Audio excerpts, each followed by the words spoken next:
Sebagai upaya membangkitkan pesona Jember melalui wisata dan budaya, Sanggar Putra Tanjung asal Desa Balunglor, Kecamatan Balung menggelar tarian tradisional Jatilan Jaranan dengan bekerja sama dengan pihak pengelola Wana Wisata Pasir Putih Tanjung Papuma milik Perum Perhutani KBM Ekowisata Jawa Timur yang bertempat di Kecamatan Wuluhan, Jember.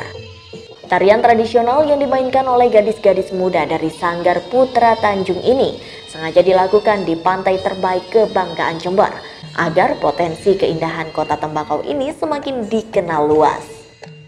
Namun demikian, para peserta tetap mematuhi protokol kesehatan dengan memakai face shield untuk mencegah penyebaran COVID-19. Ketua Sanggar Putra Tanjung asal Desa Balunglor, Bambang Sugiarto berharap para anak didiknya semakin tergugah untuk melestarikan potensi Jember, baik budaya maupun keindahan alam yang dimiliki. Baik pemirsa, perkenalkan kami dari Sanggar Putra Tanjung asal Desa Balunglor, Kecamatan Balung, Kabupaten Jember. Pada pagi hari ini kita berada di Pantai Wisata Pasir Putih Tanjung Papuma yang ada di wilayah Kecamatan Wuluhan, Kabupaten Jember. Nah, pada pagi hari ini kita bekerja sama dengan Perum Perhutani KBM Ekowisata Jawa Timur, yakni menyelenggarakan kegiatan dalam rangka bangkitkan pesona Jember dengan membangun wisata dan budaya tangguh di masa pandemi level kedua pada hari ini. Dan selain itu kita mengenalkan wisata alam ini kepada para penari agar mereka bisa menjaga kelestarian alam yang ada. Menurut Kuako Fitrianto Lewenusa selaku Site Manager Wisata Tanjung Papuma yang ada di wilayah Kecamatan Wuluhan, Jember, beberapa tempat wisata di Jember sudah kembali dibuka, namun tetap pembatasan pengunjung sebanyak 25% dari kapasitas lokasi yang ada. Mengucapkan terima kasih atas kedatangan Sanggar Tari Putra Tanjung dari Balunglor, Kabupaten Jember yang telah sudi kiranya mampir atau berwisata di Tanjung Papuma untuk mengangkat kesenian tari khas Jember, di mana nanti tari tersebut bisa mengangkat Kabupaten Jember di bidang dinas pariwisata. Masih tetap satu, yaitu pengunjung yang mau berwisata ke Tanjung Papuma tetap wajib menggunakan masker. Yang kedua, wajib cek suhu tubuh. Yang ketiga, yaitu menggunakan face shield. Yang keempat, menggunakan hand sanitizer. Selain pembatasan jumlah pengunjung, pihak pengelola juga mewajibkan para wisatawan untuk menerapkan protokol kesehatan demi meminimalisir potensi penyebaran virus corona. Dari Papuma, Bambang Sugiarto dan Fawaid Jember 1 TV melaporkan.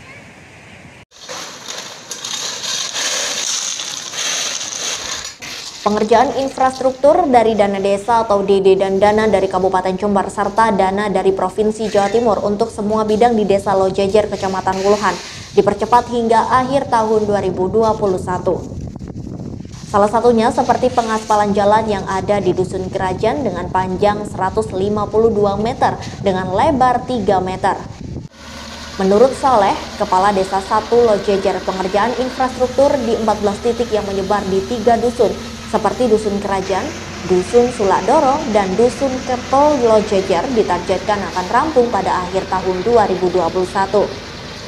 Alhamdulillah untuk Desa Lojejer untuk tahun 2021 ini ada kurang lebih sekitar 14 titik yang akan dibangun untuk pembangunan infrastruktur. Selain aspal jalan ini apa saja Pak Abes untuk peningkatan infrastrukturnya? Jadi selain jalan juga ada pembangunan pavingisasi dan juga ada yaitu masalah berapa 3.300 titik itu untuk pembangunan lampu penerangan jalan. Ini menyebar ada di berapa titik Pak Des? Ada 14 titik ini menyebar di seluruh Desa Lojejer, baik Padusunan Kerajaan, Padusunan Suladoro, dan Padusunan Kepel. Dan ini adalah merupakan program kita untuk pemerataan pembangunan di segala bidang. Jadi target kita tahun 2021 ini selesai untuk program yaitu penggarapan tentang pembangunan jalan. Dari Wuluhan, Bambang Sugiarto, Jember 1 TV melaporkan. Di era digital sekarang ini, kasus bullying atau perundungan yang terjadi kepada anak-anak semakin meningkat. Apalagi bullying yang melalui media sosial juga semakin membabi buta. Guna pencegahan kasus bullying atau perundungan di lingkungan sekolah, SMK Muhammadiyah 5 Jember yang berada di Desa Cakuru, Kecamatan Kencong ini menggelar sosialisasi pencegahan bullying. Dengan mendatangkan pakar anti-bullying, pihak sekolah berharap bisa memutus mata rantai kasus bullying. Materi yang diberikan kepada siswa dan siswi mulai pemahaman bullying, cara menghadapi bullying, hingga cara pencegahan bullying. Sebagian siswa mengaku pernah ada yang dapat perlakuan perundungan ketika siswa tersebut masih duduk di bangku SMP. Seperti apa sih, Dek? Menurut saya bullying itu kegiatan yang dia itu merugikan atau melukai orang lain. Selama ini Adik pernah nggak lihat kasus bullying di Adik? Ya, pernah Di sekolah ini? di sekolah SMP saya. Apa yang dilakukan Adik sebenarnya? Saya bilangin yang bully tersebut untuk jangan seperti itu. Gitu. Terus dengan adanya materi yang diberikan oleh pemateri ini kedepannya seperti apa nantinya? Ya dengan menambah wawasan, jadi kita bisa tahu gimana perasaan orang jika dibully. Kita juga mempunyai kesadaran diri untuk tidak membuli orang lain. Menurut pemateri Amir Halim, rantai bullying di sekolah perlu diputus agar tidak justru menjadi sarang kenakalan remaja yang berupa perundungan. Ia meminta kepada siswa untuk berani melaporkan ke guru BP jika mendapat perlakuan kekerasan fisik maupun kekerasan verbal dari siswa lainnya. Hari ini yang diberikan kepada siswa itu seperti apa? Untuk materi hari ini adalah terkait dengan bullying yang ada di sekolah. Jadi keinginan dari pemateri ini dan juga keinginan dari SMK Mulia bahwasanya jangan sampai terjadi bullying yang ada di sekolah. Hari ini memotong rantai bullying yang ada di sekolah supaya tidak terjadi kenakalan remaja yang tidak diinginkan oleh sekolah. Untuk apa saja? Mungkin ada trik-trik khusus yang diberikan kepada siswa supaya untuk mencegah bullying seperti apa? Untuk mencegah bullying yang kita sarankan adalah menyadarkan kepada siswa supaya ada keberanian untuk melaporkan ke pihak guru atau BK.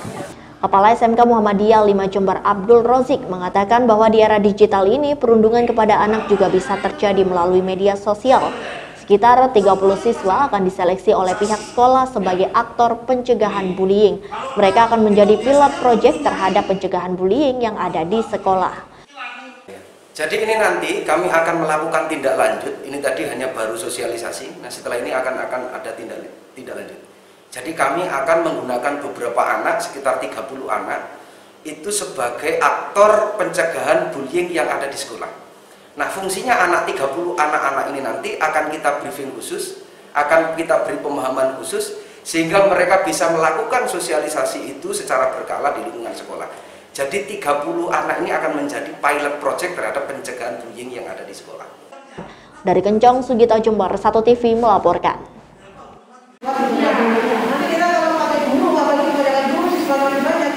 Persiapan untuk pembelajaran tatap muka sudah terus dilakukan di tingkatan SMA dan SMK, termasuk penyuntikan vaksin kepada para tenaga pengajar dan siswa. Petugas vaksin Fania Salsabila mengaku terdapat kendala dalam program vaksinasi, terutama dalam hal persetujuan orang tua siswa. Kendala semacam itu paling sering terjadi di sekolah yang jauh dari perkotaan. Pemerintah dinilai perlu melakukan sosialisasi hingga ke pelosok desa agar pentingnya vaksin dan prokes bisa dipahami oleh seluruh warga. Jadi untuk kendala itu dari kemarin-kemarin untuk pelaksanaan vaksinasi di siswa itu biasanya NIK-nya, ada NIK yang belum terdaftar di Dispenduk Capil, ada NIK yang mungkin tidak jelas dan lain-lain sebagainya. Untuk siswanya itu ada yang masih tidak diperbolehkan orang tua atau belum dapat ACC, lalu juga ada beberapa yang terkena sakit, ada NIK yang bermasalah. Maka dari itu karena kita ada sisa vaksin, kita buka untuk masyarakat umum atau guru-guru yang sebelumnya dosis 2-nya belum, atau guru yang dosis 1-nya belum. Selain kesulitan izin orang tua, kondisi tubuh siswa juga menjadi perhatian karena sejumlah siswa gagal divaksin lantaran masih kurang sehat. Dari Jember, DKJ Jember 1 TV melaporkan. Jember 1 Berikut TV dimanapun Anda berada, kabar gembira untuk kita semua, di mana saat ini Jember sudah diterapkan menjadi level 1 PPKM darurat. Nah, hal tersebut membuat beberapa tempat wisata yang ada di Jember mulai dibuka lagi atau beroperasi lagi, seperti halnya wisata alam, wisata budaya, wisata kuliner, dan juga wisata religi. Nah, dalam liputan berikut ini saya ajak Anda untuk berwisata di Megalitikum Kamal. Pemirsa tetap stay tune di liputan kali ini.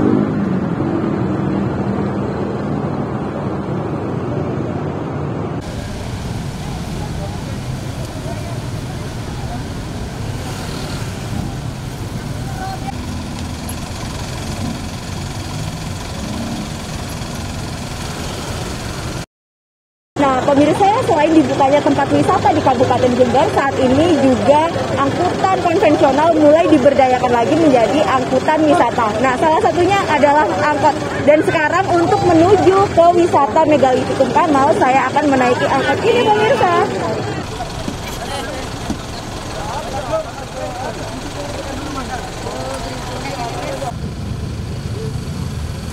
Untuk menuju ke destinasi wisata Kamal yang jaraknya sekitar 20 km dari alun-alun kota Jember, kita bisa menggunakan moda transportasi berupa angkot. Namun, para pengunjung wisata pastinya harus menerapkan protokol kesehatan yang salah satunya adalah menggunakan masker. Megalitikum Kamal ini berada di Desa Kamal, Kecamatan Arjasa, Jember. Megalitikum ini tersebar di berbagai tempat, mulai dari areal persawahan, rumah warga hingga halaman kantor desa. Di tempat ini terdapat 2 situs sebagai tempat menyelamatkan benda bersejarah. Yang pertama adalah situs Klanceng dan yang kedua adalah situs Duplang. Di dalam situs tersebut terdapat berbagai macam jenis batu peninggalan sejarah seperti batu kenong, batu menhir hingga batu dolmen. Batu-batu tersebut berbentuk lonjong dan mempunyai beberapa tonjolan. Batu kenong merupakan lambang bentuk persembahan kepada arwah nenek moyang dan menjadi alat pemujaan. Batu kenong terdiri dari batu kenong tunggal yang berfungsi sebagai tempat pemujaan arwah leluhur, sementara batu kenong kembar berfungsi sebagai penunjuk dolmen. Berbeda halnya dengan batu menhir yang merupakan tempat pemujaan kepada roh nenek moyang atau roh prasejarah. Sementara batu dolmen merupakan meja batu di mana tiap sisinya ditopang dengan 4 hingga 6 batu yang di bawahnya dijadikan kubur batu. Batu-batu ini merupakan peninggalan zaman purba yang diperkirakan dibuat sekitar 3000 tahun yang lalu. Namun saat ini kondisinya masih cukup terawat dengan baik.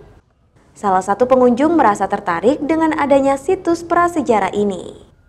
Saya kan bukan asli orang Jember, tapi begitu lihat adanya ikutan tadi ada pengumuman itu saya ikut mau lihat. Rupanya di Jember ini masih ada yang mungkin sejarah dari dulu yang kita nggak tahu, seperti batu menhir, dolmen ini. Baru di sini saya melihatnya bagus. Cuman satu prasarananya yang kalau bisa jalan sama kamar mandi memang harus dimajukan, disediakan. Kalau yang lain saya rasa ya namanya di kampung saya rasa biasa. Oh bagus, saya rasa bagus sekali karena mereka anak-anak sekarang nggak tahu. Sedangkan kita yang udah tua ini nggak tahu, apalagi mungkin harus dibawa. Mungkin ada edukasi dari sekolah. Nah, kan sekarang pelajaran PPKM itu apa? Sejarah nggak ada. Mungkin dengan adanya seperti situs-situs seperti ini, mereka lebih tahu asal dari Jember ini dulunya seperti ini, zaman dinasti Hindu, zaman dinasti apa? Sudah sampai sekarang mereka mungkin lebih senang kan sambil belajar sambil berdharma wisata di tempat yang seperti ini. Sementara itu, menurut Kadis Pariwisata, Deborah Kresnowati berharap kepada pengunjung dan siapapun yang datang untuk bisa menjaga benda bersejarah ini. Situs Duplang ini merupakan salah satu diamond atau permata yang tak ternilai harganya karena tidak semua daerah itu mempunyai situs yang seperti Duplang ini. Di sini ada situs Megalitikum yang menceritakan peradaban Jember pada masa silam. Jadi kalau kita lihat di bawah sana masih ada Sungai Kamal, Sungai Tua. Nah, di situ banyak juga peninggalan-peninggalan dan orang-orang lama itu kan tinggalnya di dekat-dekat sungai. Salah satu bentuk atau istilahnya artefak yang ada di sini ada batu kenong. Batu kenongnya pun ada macam-macam. Ada batu kenong yang satu besar sendiri, ada batu kenong yang dua, batu kenong ganda. Batu kenong ini juga disebut batu susu. Batunya khas dan unik. Ada juga yang seperti kita lihat di bawah tadi di tempat Bu Ika, itu adalah batu kenong penunjuk arah dolmen. Jadi bukan penunjuk arah mata angin, tapi dolmen. Di situ bisa dijelaskan di mana letak dolmen, maka harus in situ. Tidak hanya di tempat ini, tapi tadi di Kelanceng juga ada, kemudian di Kebun Jurang atau di Calong juga ada, terus ada di Kupang, daerah Kupang sana juga ada. Di situ selain batu kenong, ada menhir, ada sarkofagus, ada batu lumpang, juga ada apa istilahnya? Batu tulis. Batu tulis itu ya yang di sungai, besar banget. Nah, ini adalah kekayaan yang harus kita pelihara, kita kawal, sehingga memang kita awali Kamal ini sebagai kampung purba. Kampung purba di mana peradaban yang pernah ada, dan kita akan kembangkan bersama dengan Pok Darwis. Jadi memang harus Pok Darwis yang mengembangkan. Dinas pariwisata nggak bisa apa-apa Mas tanpa Pok Darwis. Jadi kita optimalkan Pok Darwis ini untuk apa? Mereka biar hidup bersama masyarakat dan tidak boleh ada perubahan-perubahan, istilahnya perubahan misalnya mau ditembak-tembak batunya itu tidak. Di sini batu-batu ini sering juga masih digunakan ompak. Ompak itu untuk nyonggo cagak itu ya. Untuk kandang, kadang untuk rumah dan sebagainya. Kita harus lestarikan batu ini. Pemirsa, megalitikum Kamal yang berupa situs Kelanceng dan juga situs Duplang ini selain cocok menjadi destinasi wisata, juga cocok dan bisa menjadi salah satu penelitian sejarah atau wisata edukasi. Semoga dari megalitikum Kamal ini yang berupa situs Duplang dan juga situs Kelanceng dapat terpelihara dengan baik, dan bagi Anda para pengunjung atau wisatawan yang berkunjung kemari bisa menjaga apa yang menjadi sejarah kita dan tetap patuhi protokol kesehatan. Prima Irfantari, Mahardika Vicky melaporkan.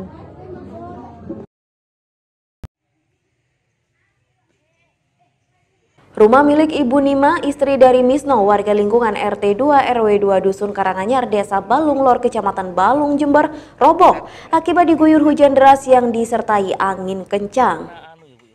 Peristiwa tersebut terjadi pada hari Selasa sore pukul 14 waktu Indonesia Barat. Saat kejadian, pemilik rumah sempat tertimpa bangunan dan sempat terjepit bambu atap rumahnya. Sedangkan untuk perabotan rumah hancur akibat tertimpa puing bangunan. Karena kondisi rumah sudah roboh rata dengan tanah, Misno, pemilik rumah bersama keluarganya sementara waktu menumpang di rumah saudaranya. Apa kejadiannya? Jam 2. Jam 2. Itu kondisinya angin atau sama hujan? Angin sama hujan. Angin sama hujan. Angin beliung. Terus saat itu satu rumah ada berapa orang? Satu rumah 6 orang. Ya, dua itu. Ya. Oh, orang dua. Pas Bapak pada saat itu di mana? Keluar, lari. Di belakang saya. Oh, di belakang gitu ya. Saat ini gimana Pak untuk tinggalnya saat ini di mana? Ya, ini di barat. Panaan. Oh gitu, numpang gitu ya. Panaan. Saudara gitu ya. Saudara. Bapak nama lengkap siapa Pak? Misno. Pak Misno ya. Pak Misno. Sementara itu, Muspika Kecamatan Balung langsung turun ke lokasi bencana sambil memberikan bantuan kepada korban. Muspika juga meninjau beberapa rumah warga yang rusak lainnya yang ada di Desa Gumelar, Kecamatan Balung. Di Desa Gumelar juga terdapat ada beberapa rumah warga yang rusak dan satu gudang tembakau milik warga juga roboh. Tadi kita sudah mengadakan kunjungan ke lokasi rumah yang terdampak puting-beliung. Kejadiannya kemarin sore sekitar antara jam 2 sampai jam 3. Setelah terjadi ada satu rumah roboh parah, satu rumah hanya dapur yang rusak dan 2 gudang yang roboh. Tadi kami bersama jajaran kita, teman-teman relawan dari desa Bawelan dan Pak Kades dan pemerintah desa serta RT RW setempat tadi sudah diadakan kerja bakti. Mereka berinisiatif untuk segera membangun rumah tersebut yang rusak karena akibat dampak dari angin puting beliung tersebut. Untuk bantuan-bantuan sementara ini yang sudah masuk dari mana saja? Untuk sementara dari pihak kecamatan sudah membantu, dari warga sekitar dan dari pemerintah desa juga sudah membantu, dan kita sudah melaporkan kepada Pak Bupati dengan tembusan BPBD, Dinas Sosial dan juga dari PMI.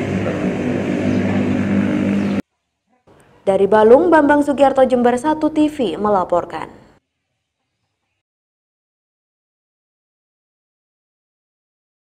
Terlihat dalam rekaman CCTV salah satu warga di RT 4 RW 44 Perumahan Bumi Tegal Besar, Jember pada hari Jumat 10 September 2021.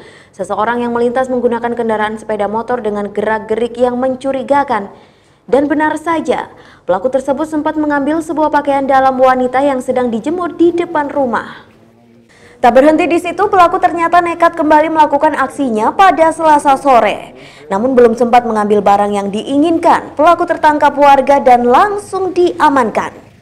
Saat digeledah, di dalam tas pelaku terdapat barang bukti satu pakaian dalam wanita hasil mencuri di tempat lain. Kronologi kejadian ini di hari Jumat ini, tersangka malingnya ini ya sudah mencuri di warga saya di Blok GD ini.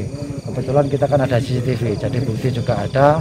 Kemarin sama bapak-bapak itu memang sempat mau dipancing lagi. Nah, ternyata tadi sore sekitar habis maghrib ya, pukul 6 sore itu ternyata tersangka kesini lagi mau ngambil daleman ya yang mau dicuri, itu akhirnya ditangkap sama warga di sini kemarin. Oh iya, ini berarti berapa kalinya Pak sudah kejadian Pak? Ini sudah kesini 2 kali. Kemarin nggak sempat ketangkep ya, akhirnya ketangkep hari ini.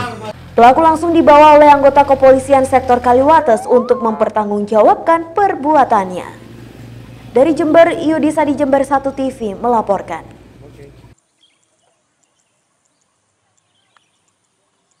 Sekitar 60 hektar area persawahan di Desa Sumberagung, Kecamatan Sumber Baru ini terendam air saat curah hujan tinggi. Banjir genangan ini disebabkan oleh mulai dangkalnya sungai-sungai setempat sehingga membutuhkan normalisasi. Untuk memperkecil kerugian, petani terpaksa menjual pohon jagung yang masih muda untuk pakan ternak dengan harga Rp10.000 per ikat. Menanam padi sudah lama Pak? Lama lah. Oh jagung ini Pak? Baru 2 kali ini banjiran terus. Terus kalau jagung seperti ini Pak kebanjiran dibiarkan bagaimana Pak? Ya tak bisa panen, gagal.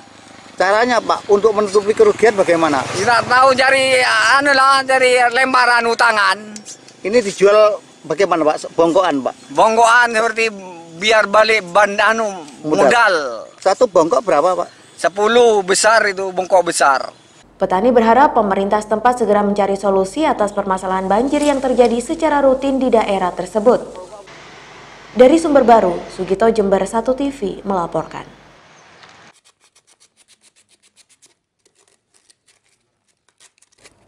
Adalah Gineka Kuswati, warga Jalan Dharma Wangsa, Rambi Puji, Jember ini yang membuat lukisan dari cat akrilik untuk jam dinding dari bahan telenan kayu. Di tengah pandemi COVID-19, Gineka ingin membantu suaminya untuk mencari penghasilan. Sehingga Gineka mencoba telenan untuk dilukis kemudian dijadikan aksesoris jam dinding nan cantik. Sebelum dijadikan jam dinding dengan latar belakang lukisan aneka motif itu, Gineka mempersiapkan telenan kayu. Selanjutnya, diamplas agar rata dan halus untuk memudahkan proses melukis. Selanjutnya barulah Gineka melukis telenan itu dengan pemandangan kota dengan view langit yang cerah. Ia kemudian menorehkan cat akrilik hingga membentuk lukisan nan cantik. Selanjutnya, memasang komponen jam dengan memasukkan mesin jam dari belakang dan jarum jam dari depan. Jadilah jam dengan background lukisan dari telenan kayu yang siap dijual. Tiap hari, Gineka mampu membuat jam lukis dari telenan itu hingga 5 buah. Setelah di-share ke media sosial, buah karyanya itu ternyata banyak peminatnya.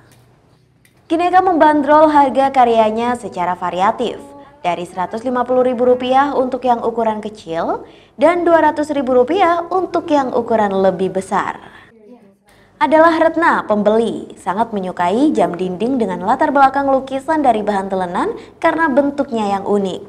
Apa ini, Bro? Beli jam lukis Bapak. Apa? Alasannya apa? Ya karena ini bagus, cocok untuk hiasan di rumah Bapak. Gitu ya? Iya. Berapa belinya tadi? 150.000. Saya suka karena ini handmade, terus indah banget lukisannya, 3D gitu. Saya senang sekali, apalagi dengan harga segitu sangat terjangkau menurut saya Bapak. Dari hobi melukis sejak kecil itu, di masa uzurnya ia tuangkan untuk menjadi pundi-pundi rupiah yang menggiurkan. Saya membuat seni lukis yang di medianya jam dinding atau jam meja. Sebenarnya dikatakan sulit ya tidak juga, cuman butuh ketelatenan dan kefokusan juga biar timbul artnya, seninya dalam suatu media. Karena memang dari sekecil saya senang menggambar, jadi ya mengisi kekosongan karena sudah pensiun, jadinya akhirnya saya mencoba membuat seni lukis di media jam. Ya alhamdulillah selama PPKM ini walaupun ada istilahnya ada kendala atau ada sesuatu gitu, tapi saya tetap semangat membuat. Saya coba dengan sosmed, saya berjualannya dan menawarkan kepada teman-teman. Ya alhamdulillah ada aja teman-teman yang datang ke sini ngelihat hasilnya ternyata tertarik, akhirnya mereka membeli. Kalau yang kecil saya mulai harga 150, yang besar itu 200, tergantung dari gambar dan dia mintanya dikemasnya seperti apa. Gineka mengaku pantang bermalas-malasan meski telah pensiun dari profesi guru. Wanita tersebut ingin tetap produktif meski kondisi sedang pandemi. Dari Jember, Deka Aji dan Fawaid Jember 1 TV melaporkan.